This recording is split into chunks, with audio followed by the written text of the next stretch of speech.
Nina, you are also very logical and rational. Did you have a mystical or a spiritual experience here? Yes.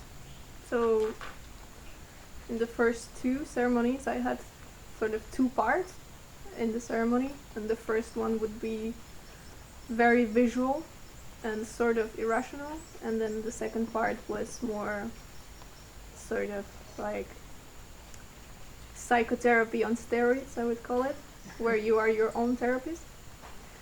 But in the first visual part, I, yeah, I mean, I'm just, I'm still amazed and impressed how our brain works.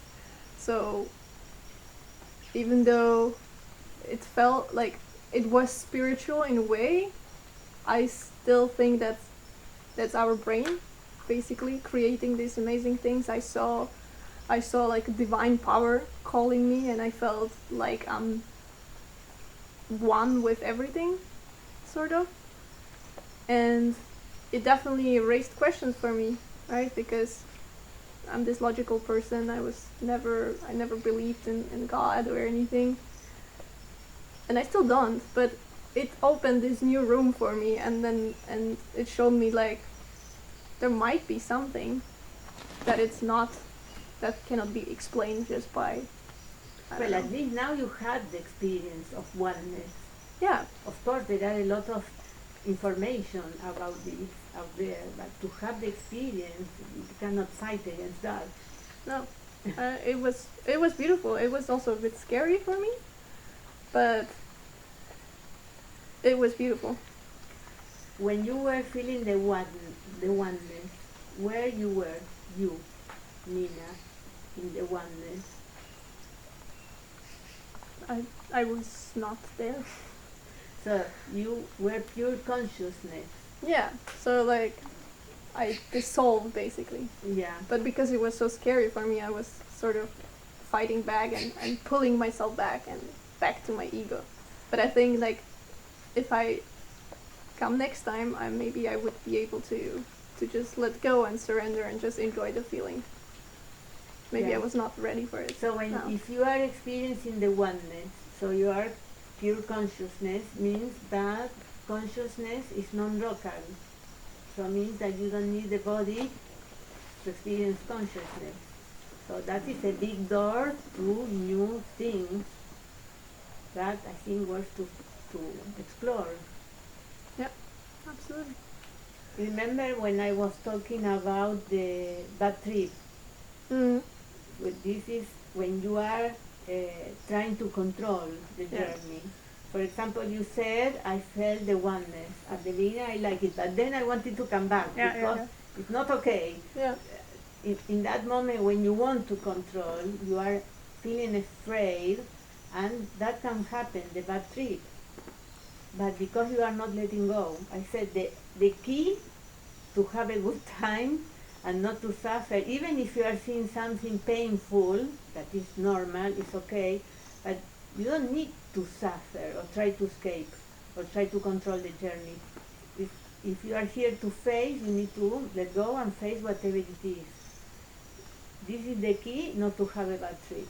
Yeah, in the first ceremony, I had this little voice in my head that was policing me and controlling me, and that's I think why it was a bad trip. But then it also taught me that I'm doing this to myself in real life as well. Like I always have this policeman that is like controlling what I say, and I keep rehearsing what I should say, and then I'm just not authentic. So that was like, even though it was a bad trip, the first one, I think I learned a lot. That I'm just always controlling myself, policing myself to show my best face or whatever. And now I know. Well, you are an overachiever, Yeah. and normally the overachiever decided in a very early age that they are not okay, they are not good enough, or you are not beautiful enough, or you are not something enough. So you need to compensate this fail overachieving. So there is, in the root there is a lot of shame that you need to cover, achieving things. And this will keep coming. the truth, the horrible truth that you are not good enough, which is not true. It's something that you believe, like her. She decided long time ago that she was wrong, and it's not true. This is what you have to go back and rescue this little girl and tell her that you love her unconditionally, and she's okay. She's perfect. Like every child is perfect. Children are not bad or mean or stupid, are children. This is the only truth. And they deserve protection, they deserve to play, and they deserve an adult take care of them, not the opposite. And first I heard about ayahuasca from a friend a couple of years ago who did it in Peru, in the jungle, with a shaman. And since then it was in my mind, but the thought of actually doing it was really scary for me, because I didn't know if I would feel safe somewhere where the shaman doesn't speak my language and it's in the middle of basically the jungle. So I didn't really think I would actually do it. But then my brother, he went to this retreat twice, and for him it was life-changing, and I could see how he's changed. Like after the first retreat, he called me and we were talking for 4 hours, I think, about things we never talked about before, and it just felt so good, and it was like so open. And then yeah, he basically wanted to take the whole family there for us to heal, because all of us are struggling with something. And I trusted him because he's a very rational, very smart guy, and he told me how beautiful it is here, and he told me that there's an experienced psychotherapist. So I was open to it, and I trusted him. And then we came here as the whole family. And first I was really scared how it's gonna be, if I will be able to open up in front of all of them and to share, and yeah, just experience the whole thing in front of the people that are basically the closest to me. But it was amazing. I think it bonded us as a family so much, and we learned so much about each other, and I think we are the closest. We're the closest than we ever been. Even closer than before. Yeah. Yeah. See, because you are growing together and going deeper, and you understand why your mother or your brother did this to you a long time ago, and now you have compassion, you know the source of. Yeah. And we were able to say sorry for certain things we didn't say before. Mm-hmm. Talk about like times we hurt each other, and it was just a very healing process for all of us. And how it was to share, you come here with your mother and your two brothers. Yes. How was to share, not only with your family, but with the others in the group, about things that were happening in your family? Did you feel comfortable? Yeah, absolutely. Like I felt really safe here, and I thought maybe if we share something, it's gonna help also someone else from the group that's maybe struggled with the same things in their own family. And everyone was just so open and so kind. Like I really felt like we were a great group of just really amazing people. So I felt really comfortable, and when everyone is sharing really personal things, you also feel like you can open up and share part of yourself. We had this wonderful practice connecting to our inner child, or connecting to that person who was there a long time before, who had gone through the experience, and we had to hide it even to ourselves, and then again bringing it up and trying to solve that problem in meditation that we were doing. Yeah, it's like a very light trance where you have the possibility to become the child again. We are not remembering what happened long time ago. We are the child again, and we are feeling like the child, and we are deciding like a child. And then we realize that how traumatic was the situation, because for an adult problem is nothing, Yes. but for a child was a lot. Yes, yes, definitely. My parents for me was all my world. They were everything for me. The one who were giving me love, food, care, home, and if they were upset with me, that was the entire world was ruined. I would do anything needed to win their love back. For them to slap me or do anything, they were thinking they were doing the right thing. For them it was nothing. They would probably forget about that in 10 minutes, and that's how their parents brought them up. That's what I've learned here: only compassion and no judgment anymore to any of them. And experiencing this, now you realize how children feel, and if someday you have children, you will think twice before do something like this, because you know the consequences. You will not forget in 10 minutes. You discover something about your father and your own son. Yes, it's a cycle. And I have been disconnecting from him, and it's a lot of things connected, of course, there with particularly my trauma with when my father died when I was a kid, and me kind of disconnecting from my son in the age I was when my father died. So it's like, and I also projected that, because when I talk to my friends about being a parent, I told them that I don't know how to be a parent when my son is 12, 13. I know it's okay, I can take care of him up to that age, but after that I have no preference how to be. It's almost like I created this self-fulfilling prophecy even before this happened, so slowly disconnecting and more and more. So yes, it's You put an expiration date. yeah, I can be a father until Yeah. this age, Yes. and after that I don't know. yes. You discover the cause now. Yeah, I did that here, and looking forward now to come home with a new, fresh mind, coming home with my straight back and I think shoulders back. you broke the spell. Yes. I realized here that a lot of my behaviors come from my parents.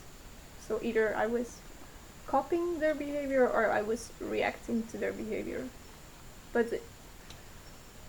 in the same time, like, instead of being angry at them for their behavior and what it cost for me, it just felt like compassion, and I just saw that they also weren't born like that, or they didn't want to act like that to hurt me, but something happened in their life that influenced them and that made them behave in that way. So you feel a lot of compassion for them, and in the same time I feel like I'll be able to not pass it on my children, hopefully, because I'm aware of all those things that influence me when growing up. So it's double. One part is to feel compassion for your parents and to understand that they did what they can, but also at the same time to rescue the child from the trauma and do something to honor the pain of the child, because this have to cease, don't need to continue. Now you know what this child needed, and this is up to you now. The work you will do, each of you, when you go back home, and is to practice the techniques you learn here to apply in your everyday life to build, to rescue the child from the pain and to remember that you don't need to suffer. It's over. So now you have to create a better, a safe place for yourself where you live. Yes. Yes, as we touched that topic of suffering, that was my first experience, first ceremony, and that I was also very happy that we have the expertise here. Because for me, when the first time I had this experience, that has become reality. I believed that, everyone should suffer in this world. I thought the reality unfolded for me. Now everything is clear. We are here on this planet to suffer. And then during the sharing time, and you said that no, we don't have to suffer. Why should we suffer? But that was what my mind showed to me, that I have to suffer. So I lived all my life from one point when I learned that I am damaged, I'm wrong, so I have to suffer in order to heal. This point, I think it has happened when I was a kid, maybe the same history of being abused as a child, that I didn't understand why. I didn't understand why my parents are so frustrated with me that they would abuse me, but I eventually just accepted. I accepted that I am wrong and I have to suffer. So when you accepted in your childhood that you were wrong and you need to suffer, that happened a long time ago, but Yes. now you need to suffer now. Why? You ask yourself, what I have to suffer, I don't know. But when I asked you, why you want to suffer, so you knew why you want to suffer, because you need punishment. Yes. And why you need punishment? Because you decided that you were wrong. I decided I was wrong, yes. And Yeah. everything in life after that was manifested with this pattern of thinking, that I'm wrong and I have to go through suffering, and I would attract all the, I would make it happen for myself. And now looking back to my life experiences, it is so clear how I have done it to myself so many times. And I was accepting every time the suffering was coming to my life, I was accepting it. And people would say, oh, you're so strong. But I wasn't. I knew that I created it. Subconsciously, I knew that I created it, and this is the result, so I accept it. I hope this spell is also broken now. And How old you were when you decided that you were wrong? I think it was the age of 4 or 5, because I couldn't come earlier in my memory to the first time it has happened.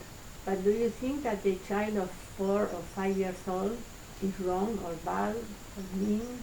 Now, of course not. Of course, the child has its own reality and their own reality, and nothing is wrong there. It's too heavy to carry it all your life, this burden, another burden, that I am wrong, I am worthless, or I am mean, when it's not true. It's not true, and then you need punishment, so you will create a lot of situations in your life to receive punishment. A lot of people that will damage you or cheat you or do something bad because you need to suffer.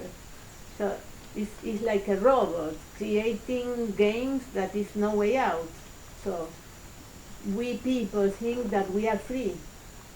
This is what we think, we are free, but at the end we are creating patterns of behavior. We keep repeating because we are escaping something. We are escaping pain or fear, or we feel guilt or whatever. We don't want to connect, so we keep escaping and doing and doing and doing. And how you cope with the pain? Or you drink, or you use drugs, or you develop, I don't know, OCD, it can be anything, depression, anxiety, a lot of anxiety, uh, problems with food, can be anything, but all of this is like a representation of what we are avoiding. When we discover the cause, we don't need to keep doing and avoiding and escaping, so the path is clear. Yes, and ayahuasca definitely helps in making it faster, making it happen faster.